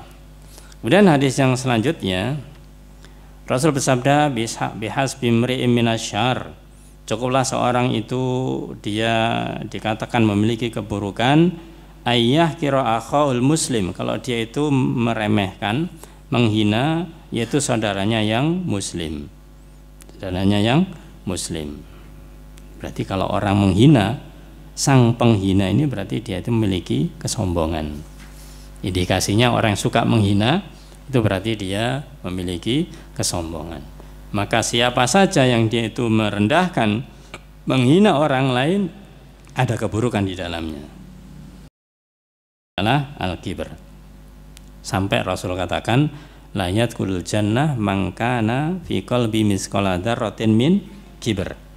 Tidak akan masuk surga orang yang di dalam hatinya ada seberat biji sawi berupa kibr, berupa kesombongan. Artinya dia itu tidak akan masuk surga, harus dihabiskan dulu, harus dibersihkan dulu di neraka sampai kemudian nanti habis. Maka itu para jamaah, ini catatan penting bagi kita Jangan suka kita itu candaan, guyonan, tapi isinya itu ngeremeh nih. Isinya itu sukanya merendahkan orang. Itu jangan dibiasakan. Karena kalau biasanya bisa buruk yang jelas, akhlak yang buruk. Ya. Apalagi dibuat candaan, dibuat mainan. Ketika ngobrol 2-3 orang, itu ngobrolnya nggak asik. Kalau tidak datang orang yang biasanya dijadikan sasaran untuk direndahkan. Nah, ini hati-hati. Ya, kita ngobrol sesama, mau bahasanya mau guyoni intinya yaitu merendahkan itu sungkan, nggak enak. Kenapa? Ya karena nanti khawatir tersinggung. Tapi begitu datang orang yang biasa, dia dijadikan sasaran untuk direndahkan, sudah semuanya membuli. Semuanya membulinya. Ya berarti ini ada unsur kesombongan. Waliyadzubillah. Dibaikannya kata ikhwah azani wa azakullah. Rasul bersabda, kullul muslimi 'alal muslim haramun damuhu wa maluhu wa irduh. Setiap orang Islam atas Islam yang muslim yang lainnya, yaitu mereka haram darahnya, hartanya, dan kehormatannya. Nah, ini perkataan ini mungkin pernah kita dengarkan atau kita sampaikan di kesempatan sebelumnya, dan beliau Rasulullah SAW itu mengulang-ulang hal ini di dalam beberapa kesempatan, di antaranya ketika yang jelas haji wada, ya, atau mungkin ketika di hari Arafah dan di hari tasyrik, itu ketika di waktu-waktu musim haji ini beliau mengulang-ulang tentang hal ini. Yang dimana yang beliau sabdakan, fa inna dima'akum wa amwalukum wa aradakum alaikum haram. Beliau di dalam khutbahnya di antara isinya saat itu adalah mengatakan, bersabda, sesungguhnya darah kalian, harta kalian, kehormatan kalian itu haram atas kalian. Kahurmati yaumikum hada, sebagaimana haramnya yaitu yaumikum hada, hari ini, hari di mana waktu itu adalah haji wada. Fi baladi hada, di negeri ini, di negeri haram, di tanah haram. Fi syahrikum hada, itu di bulan yang suci, di bulan yang hurum, syahrul hurum, di bulan Dzulhijjah.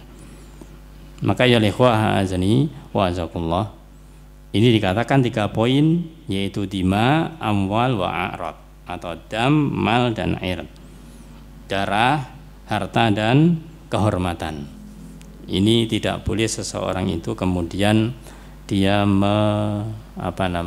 yaitu melecehkankah, intinya mencederai, ya, mencederai hal ini. Darah maksudnya adalah dengan membunuhnya, harta dengan merampasnya, kehormatan dengan melecehkannya, maka ini hukumnya adalah haram.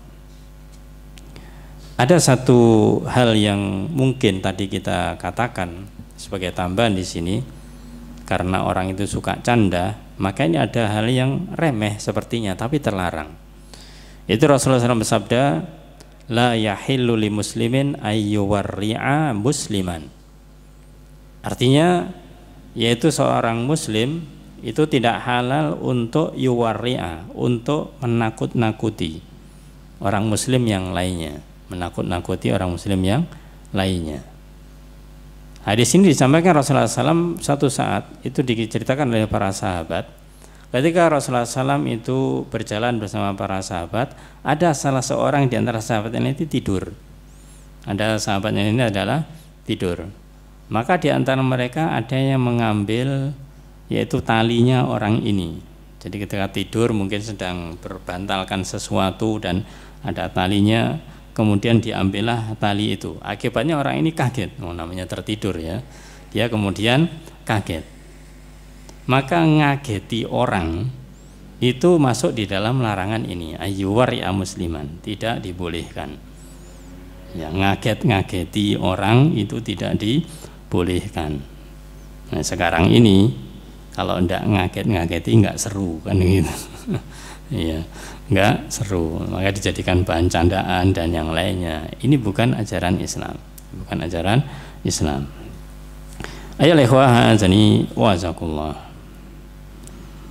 Juga di dalam masuk ke dalam hal ini, bagian yang terakhir ini, hadis yang mungkin juga kita pernah mengetahui terkait dengan masalah ghibah, ya, masalah ghibah.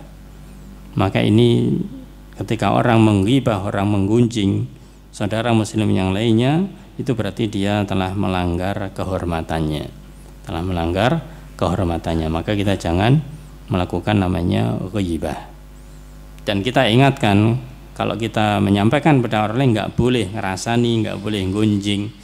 Yang sering muncul orang ketika diingatkan itu apa? Loh, saya itu nggak gunjing, saya nggak ghibah, saya ini nggak ngerasani. Wong dia memang seperti itu, yang saya sampaikan itu benar, fakta real, kan begitu ya. Ya, ini memang benar.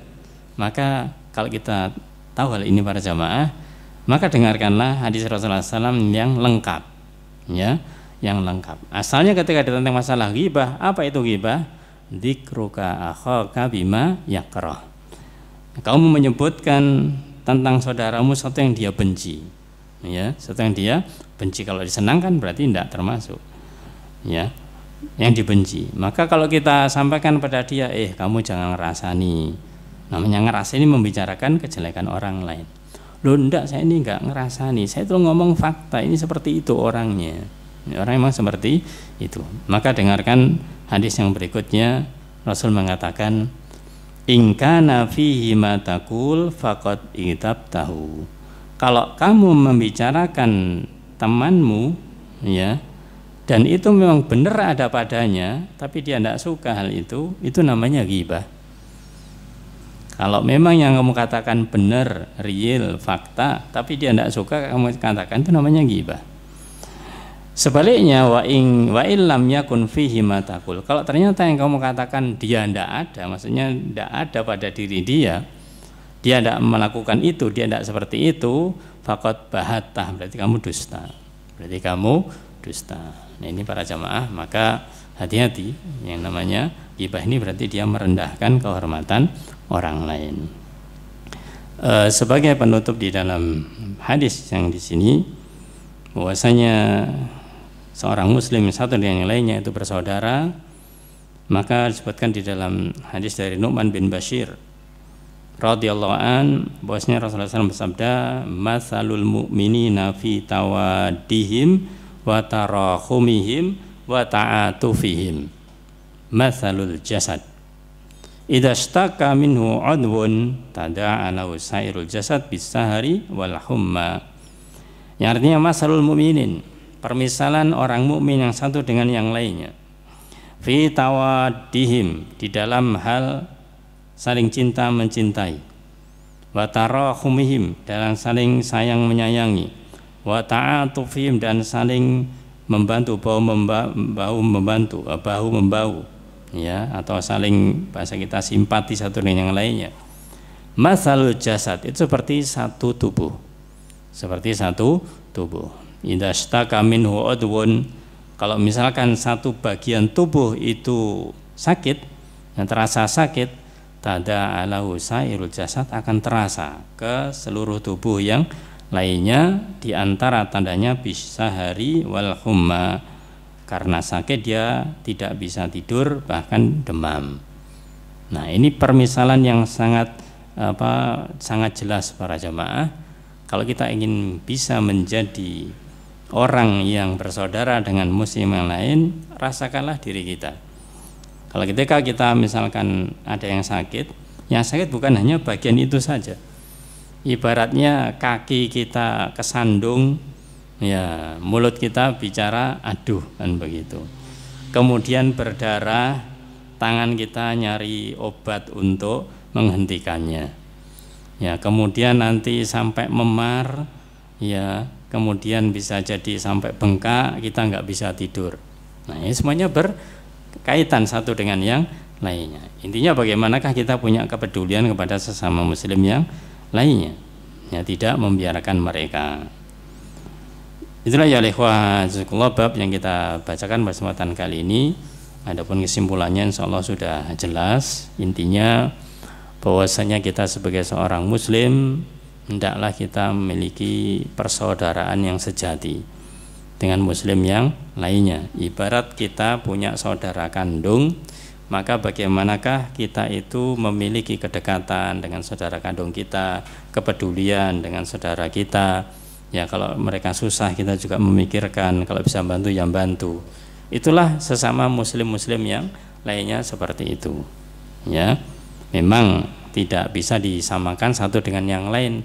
Karena apa? Ya karena mungkin dari sisi kemampuan itu berbeda-beda. Ibaratnya ada seorang muslim yang membutuhkan, ada muslim yang lain yang bisa bantu, mungkin bantu berupa dana, ada yang bantu berupa tenaga, ada yang bantu mungkin berupa katakanlah waktunya. Ya, itu beda-beda. Yang penting adalah kepeduliannya untuk bisa memperhatikan muslim yang satu dengan yang lainnya. Wallahu a'lam bishawab. Ini yang bisa kita sampaikan kesempatan kali ini, semoga bermanfaat. Jika ada pertanyaan dipersilahkan. Baik Ustaz, kami bacakan pertanyaan. Tadi disebutkan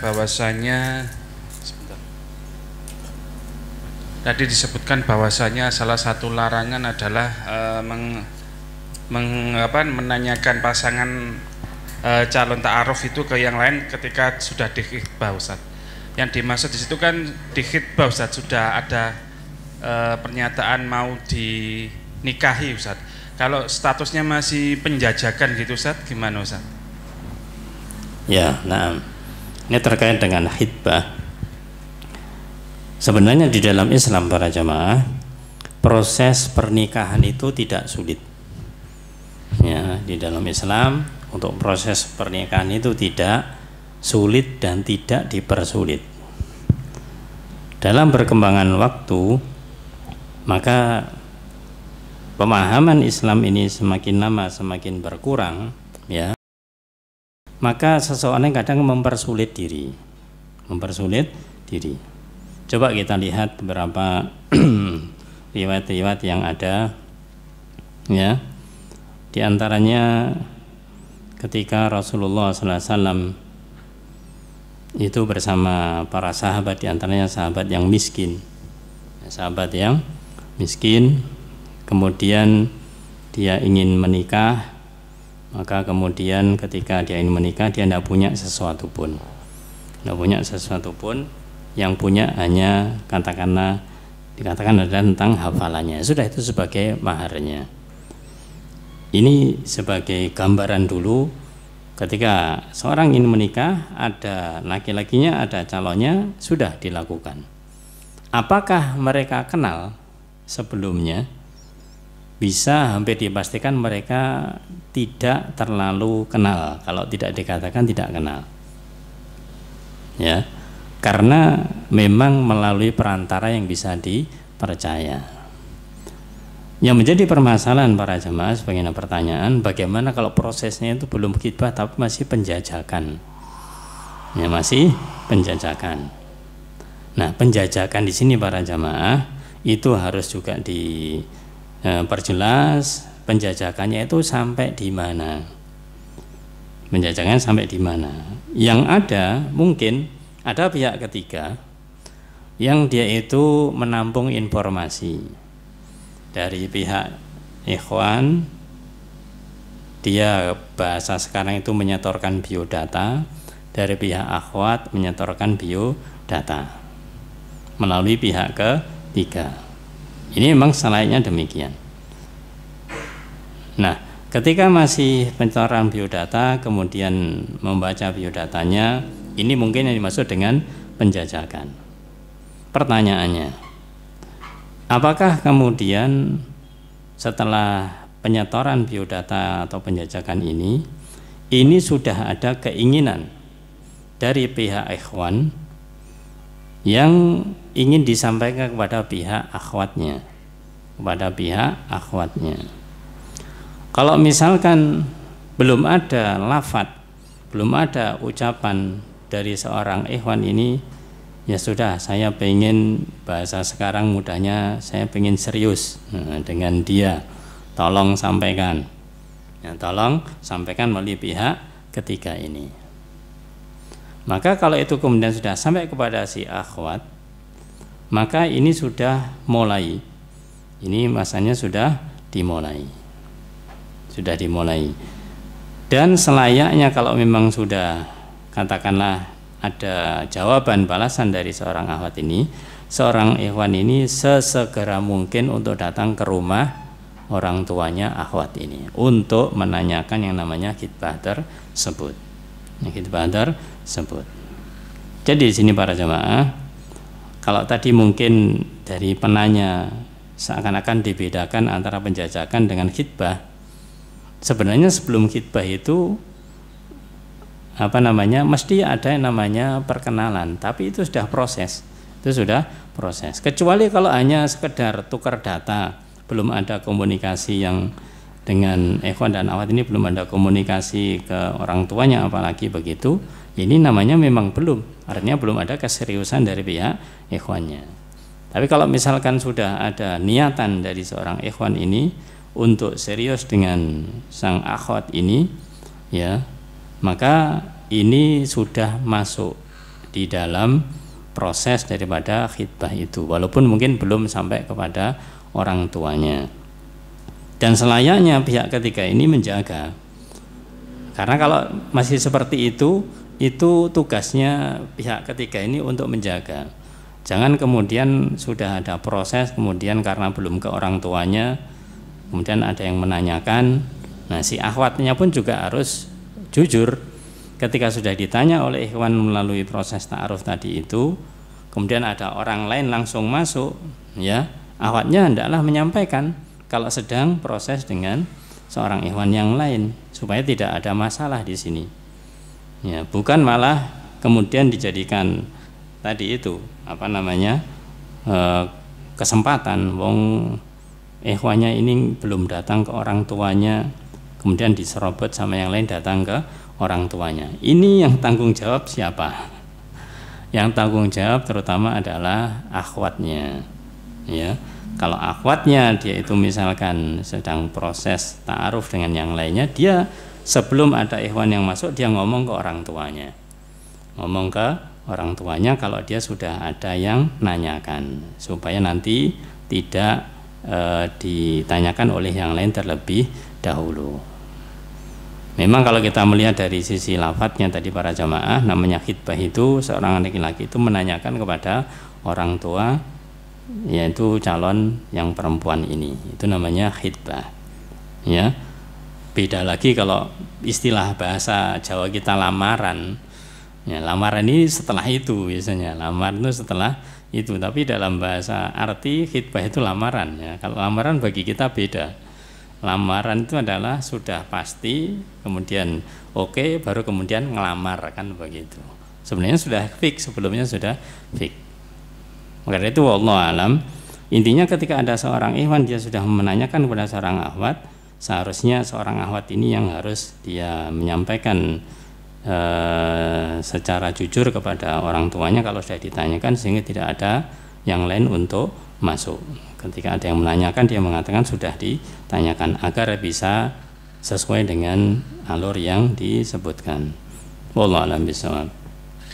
Pertanyaan berikutnya Ustadz, terkait larangan mendiamkan sesama muslim, bagaimana sikap yang baik sebagai seorang muslim apabila ada saudara muslim yang menzalimi kita berulang kali sekalipun kita telah memaafkan? Apakah boleh kita menjaga jarak agar terhindar dari kezaliman lainnya?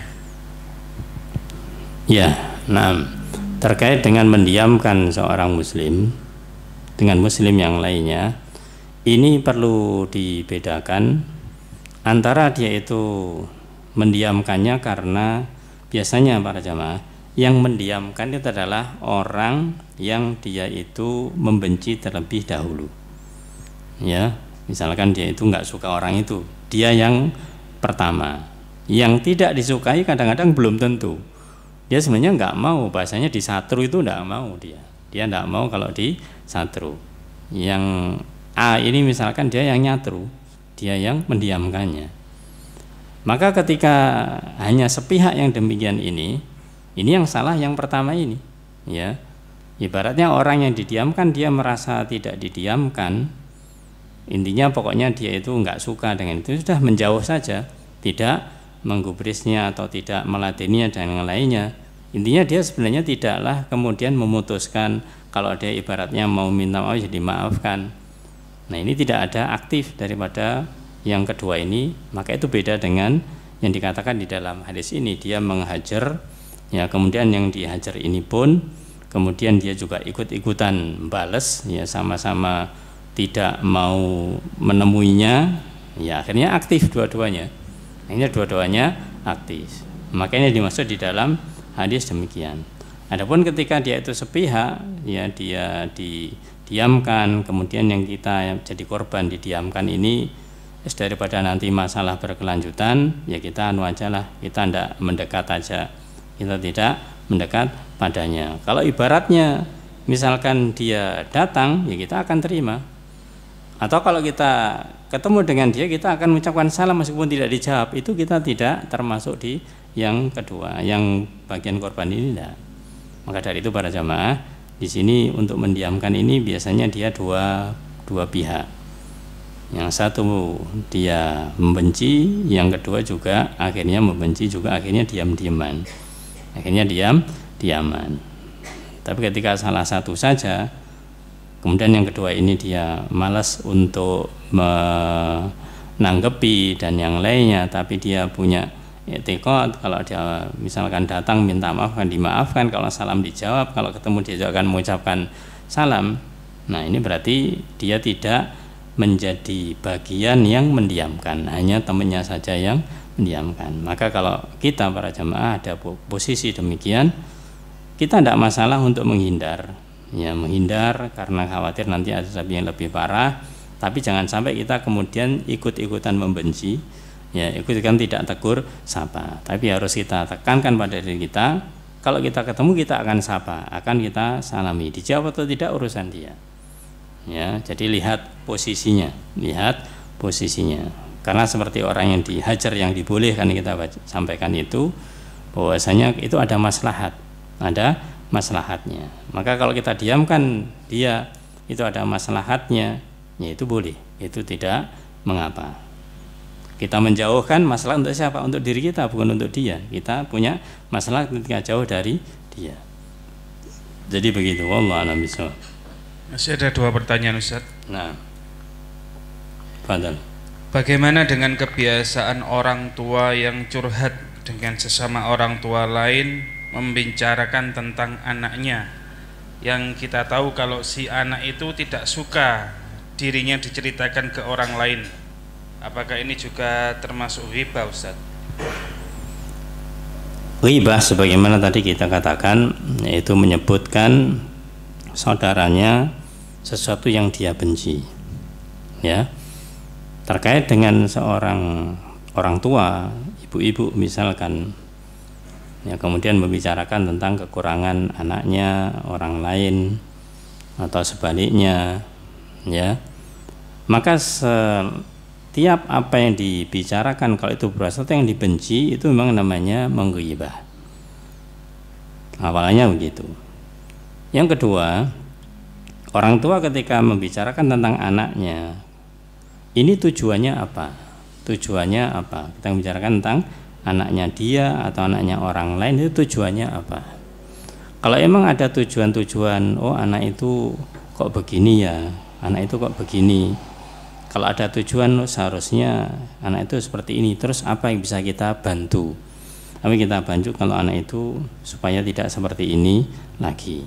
Nah, kalau emang ada tujuan-tujuan maslahat semacam itu, ya, maka ini berarti berupaya untuk memperbaiki orang lain. Nah, misalkan anaknya itu tadi, memang sifat anak itu dia tidak suka kalau apa yang dia lakukan, dia kerjakan, itu kemudian diceritakan kepada teman lainnya. Ya, itu namanya memang seperti kita punya kekurangan, diceritakan pada orang lain tidak suka, yaitu namanya ghibah. Memang kalau kita tidak suka diketahui oleh orang lain akan kekurangan kita, namanya memang ghibah. Maka dari itu para jamaah, kita kembalikan kepada asalnya apa, yaitu tujuan orang tua ini ketika membicarakan hal itu.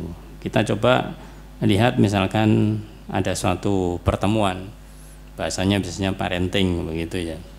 Maka kadang-kadang dibuatlah contoh-contoh tentang ada anak seperti ini, anak seperti itu. Ya ini tidak ada masalah ketika tidak menyebutkan secara detail, disebutkan namanya, anaknya siapa, orang tuanya siapa, tinggal di mana, tapi hanya sebagai contoh ada sifat anak seperti ini.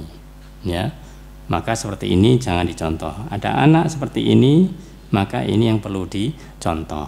Nah, kalau kita bisa membicarakan tanpa menyebutkan identitas, yaitu tidak ada masalah. Jangan memberikan juga alamat-alamat, maksudnya ciri-ciri gini, tidak menyebutkan nama tapi cirinya begini ya sama saja, nanti tahu. Itu adalah yang dimaksud begitu.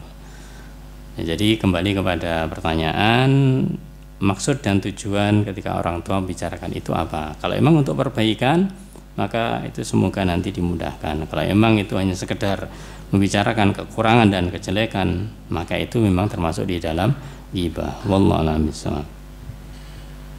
Pertanyaan berikutnya, bagaimana kita bisa mempraktikkan ukhuwah Islamiyah dalam kehidupan sehari-hari, khususnya di zaman media sosial yang rawan perpecahan? Nah, bagaimana kita mewujudkan persaudaraan ukhuwah Islamiyah dalam kehidupan sehari-hari seperti kondisi saat ini? Ya, jawabannya kita kembalikan kepada ayat fattaqullaha mastata'tum. Ya, bertakwalah kalian kepada Allah semampu kalian. Kita tidak dituntut untuk menjalin persaudaraan dengan sesama muslim yang kita tidak mampu menjangkaunya. Kita tidak dibebani untuk senantiasa memperhatikan seluruh permasalahan kaum muslimin yang ada. Tapi yang kita perhatikan adalah orang-orang yang dia itu lebih penting, kemudian yang penting. Contoh menjalin persaudaraan yang paling penting adalah di keluarga kita dulu. Jalinlah keluarga kita, karena ini tidak hanya ukhuwah, tapi adalah silaturahim. Itu lebih aula, itu lebih utama daripada ukhuwah sesama muslim. Ya, kalau orang dia itu menjalin silaturahim, ya antara keluarga, kerabat begitu, maka nanti lama-kelamaan akan ada yang namanya persaudaraan. Sungguh ironis ketika ada seseorang dia itu Masya Allah dengan sesama muslim yang lain itu ringan tangan, mudah membantu, ya. Kemudian kalau ada kesusahan dia mudah untuk dapat menolong, sementara dengan keluarganya sendiri cuek, tidak peduli. Ini kesalahan. Ini kesalahan yang besar. Maka dari itu para jamaah, sebelum kita mewujudkan namanya ukhuwah Islamiyah ini, maka wujudkanlah yaitu silaturahim di antara keluarga, kerabat, itu yang utama. Sehingga kalau kita sudah ada rukun begitu, maka nanti kalau kita menjalin dengan orang yang bukan kerabat, apapun yang akan disampaikan oleh orang lain ini, itu akan menunjukkan kerukunan kita dan itu tidak ada masalah. Adapun kita misalkan kondisi yang luas di medsos dan yang lainnya, kepedulian kita terhadap orang-orang yang di luar, ya misalkan saudara kita yang ada di Gaza, di Palestina, yaitu fattaqullaha mastata'tum. Apa yang bisa kita bantu, kita bantu. Kalau kita misalkan memiliki harta, ya kita keluarkan harta semampu kita. Ya, miliki apa yang bisa kita bantu, khususnya doa itu kita harus doakan ya, saudara kita yang lainnya. Itu minimal adalah berupa doa. Ya, berupa doa. Kalau berupa fisik, ya wallah alam kayaknya belum. Karena kalau kita misalkan pengen ke sana, kemudian membantu di sana, pertanyaannya kita ke sana itu pakai biaya siapa? Kalau kita mau ke sana ternyata nggak punya biaya, itu namanya membebani orang lain. Maunya membantu malah membebani. Makanya di waktu perang zaman dahulu para jamaah, para sahabat itu ketika mereka perang, dengan bahasa mudahnya mereka bukanlah memanfaatkan harta yang ada di negara, tapi mereka mengeluarkan hartanya sendiri untuk berperang. Ya, ini maksudnya para jamaah. Kalau kita ingin membantu saudara-saudara kita yang lain dengan fisik kita, maka kita harus juga memperhatikan kemampuan fisik kita, baik fisik ataupun modal, uang, dana yang kita gunakan untuk perjalanan. Ibaratnya kita ada saudara kita di negeri kita lah, ada yang tertimpa musibah, kita mau ke sana.